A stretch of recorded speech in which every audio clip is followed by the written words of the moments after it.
حضرت ملکُ الموت اسرائیل علیہ السلام نا حضرت ابراہیم علیہ السلام کی روح قبض کرنے کے لیے حاضر ہوئے تو کہا جناب چلیے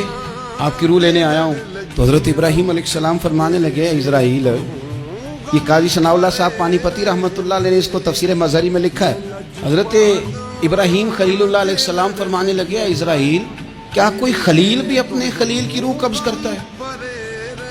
واتخذ اللہ ابراہیم خلیلا، اللہ نے تو مجھے دوست بنایا، دوست ہو کے دوست کی روح قبض کرنے جا رہا ہے۔ حضرت اسرائیل نے ارادہ چھوڑا اور حضرت ابراہیم کا وہ جملہ لے کے رب کی بارگاہ میں حاضر ہوئے۔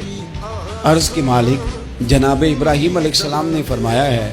کہ اللہ کی بارگاہ میں عرض کرو کہ مالک کیا کوئی خلیل بھی اپنے خلیل کی روح قبض کرتا ہے؟ تو رب کریم نے فرمایا اب میرا بھی پیغام جا کے جناب ابراہیم کو دے دو، ان سے جا کے کہو رب فرماتا ہے کیا کوئی خلیل بھی اپنے خلیل کی ملاقات کو ناپسند کرتا ہے؟ آپ کو تو ملنے کو بلا رہے ہیں، موت تو ایک پل ہے، یہاں سے گزریں گے تو جا کے محبوب سے ملیں گے، تو کیا کوئی خلیل بھی ناپسند کرتا ہے کہ وہ اپنے خلیل سے ملاقات نہ کرے؟ حضرت سیدنا اسرائیل علیہ السلام پیغام لے کے آئے اور کہا ہے اللہ کے خلیل رب فرماتا ہے کیا خلیل بھی خلیل کی ملاقات کو تو حضرت ابراہیم تو کھول کے روئے، کہنے لگے اب دیر نہ کر،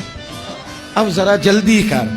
اب ذرا جلدی لے جاؤ۔ اور میرے نبی پاک صلی اللہ علیہ وسلم نے فرمایا، سیاستہ میں حدیث ہے، فرمایا تم میں سے جو رب سے ملنے کو پسند کرتا ہے نا، جو اللہ سے ملنے کا شوق رکھتا ہے نا، اللہ بھی اس کی ملاقات کو پسند فرماتا ہے۔ تم میں سے جو رب سے ملنے کا شوق رکھتا ہے، اقبال کیا کہتے ہیں تیرے عشق کی انتہا چاہتا ہوں، تو میری سادگی دیکھ میں کیا چاہتا ہوں، میرا ذرا سا تو دل ہے مگر شوق اتنا، میں وہی لن ترانی سنا چاہتا ہوں، مالک میرا دل کرتا ہے میں تجھ سے کہوں رب آرینی، میں تجھے دیکھنا چاہتا ہوں اور تو مجھے کہے لن ترانی، تو نہیں دیکھ سکتا، میرا ذرا سا تو دل ہے مگر شوق اتنا، میں بھی وہی لن ترانی سنا چاہتا ہوں۔ پھر خود ہی کہنے لگے وہ بھری بزم میں راز کی بات کہہ دی، میں بڑا بے ادب ہوں سزا چاہتا ہوں۔ یہ تو سب کو بتانے والی بات ہی نہیں تھی جو میں نے بتا دی، بھری بزم میں راز کی بات کہہ، بڑا بے ادب ہوں سزا چاہتا ہوں۔